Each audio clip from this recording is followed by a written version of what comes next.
नमस्कार। पिछले कुछ समय में मुझे एक दो बार टीवी 9 भारतवर्ष देखने का मौका मिला है। नॉर्मली भी युद्धों और मिसाइलों पर आपका बहुत फोकस होता है।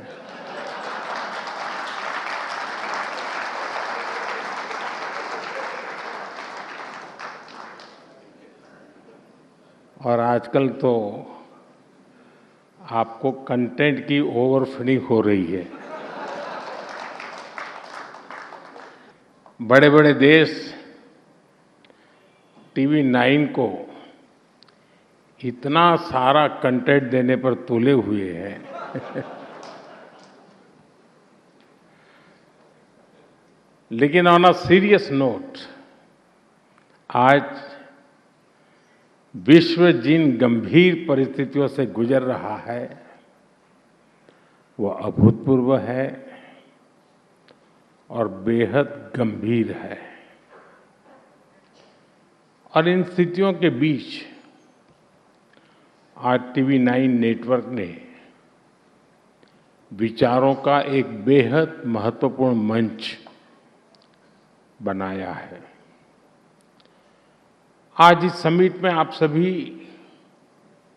इंडिया एंड द वर्ल्ड इस विषय पर चर्चा कर रहे हैं। मैं आप सबको बधाई देता हूं,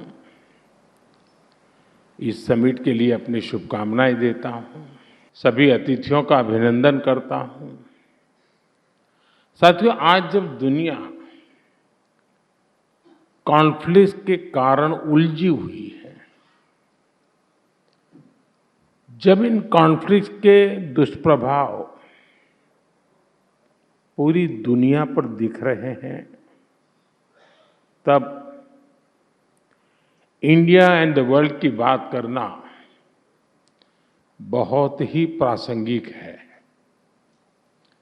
भारत आज वो देश है जिसकी अर्थव्यवस्था तेजी से आगे बढ़ रही है।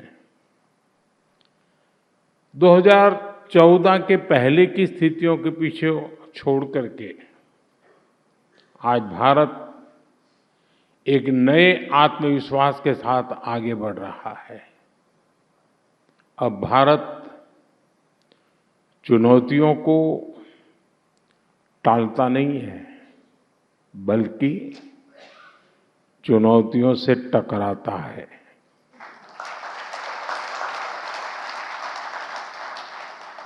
आप बीते 5-6 साल में देखिए, कोरोना की महामारी के बाद चुनौतियां एक के बाद एक बढ़ती ही गई है। ऐसा कोई साल नहीं है जिसने भारतीयों की परीक्षा न ली हो। लेकिन 140 करोड़ देशवासियों के एकजुट प्रयास से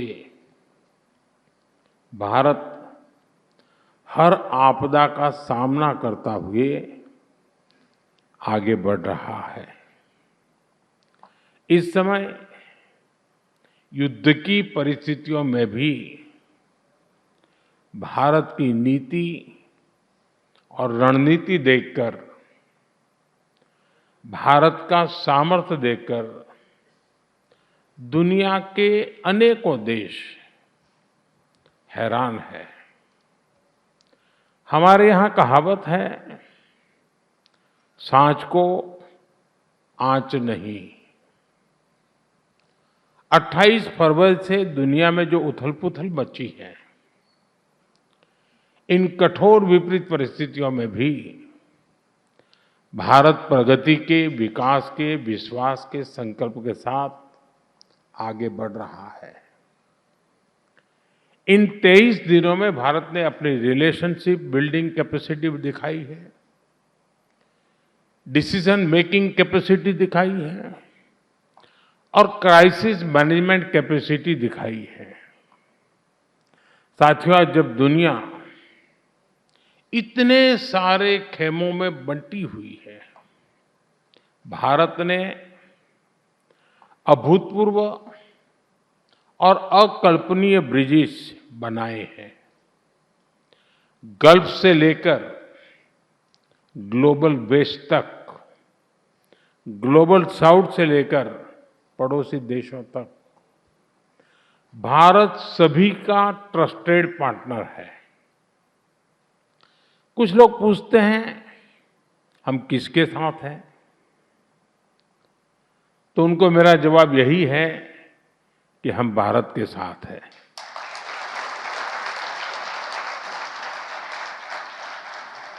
हम भारत के हितों के साथ हैं, शांति के साथ है, संवाद के साथ है। साथियों, संकट के इसी समय में जब ग्लोबल सप्लाई चेन डगमगा रही है, भारत ने डाइवर्सिफिकेशन और रेजिलियंस का मॉडल पेश किया है। एनर्जी हो, फर्टिलाइजर हो या एसेंशियल गुड्स, अपने नागरिकों को कम से कम परेशानी हो, इसके लिए भारत ने निरंतर प्रयास किया है और आज भी कर रहे हैं।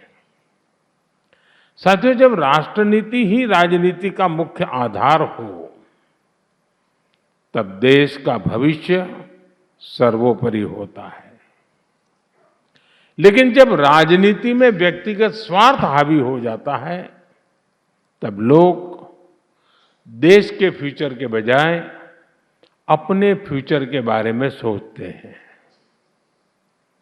आप जरा याद कीजिए, 2004 से 2010 के बीच क्या हुआ था। तब कांग्रेस सरकार के समय पेट्रोल, डीजल और गैस की कीमतों का संकट आया था और तब कांग्रेस ने देश की नहीं बल्कि अपनी सत्ता की चिंता की। उस वक्त कांग्रेस ने 1,48,000 करोड़ रुपए के ऑयल बॉन्ड जारी किए थे और प्रधानमंत्री मनमोहन सिंह जी ने खुद कहा था कि वो आने वाली पीढ़ी पर कर्ज का बोझ डाल रहे हैं। ये जानते हुए भी कि ऑयल बॉन्ड का फैसला गलत है, जो रिमोट कंट्रोल से सरकार चला रहे थे, उन लोगों ने अपनी सत्ता बचाने के लिए ये गलत निर्णय किया, क्योंकि जवाबदेही उस समय नहीं होनी थी।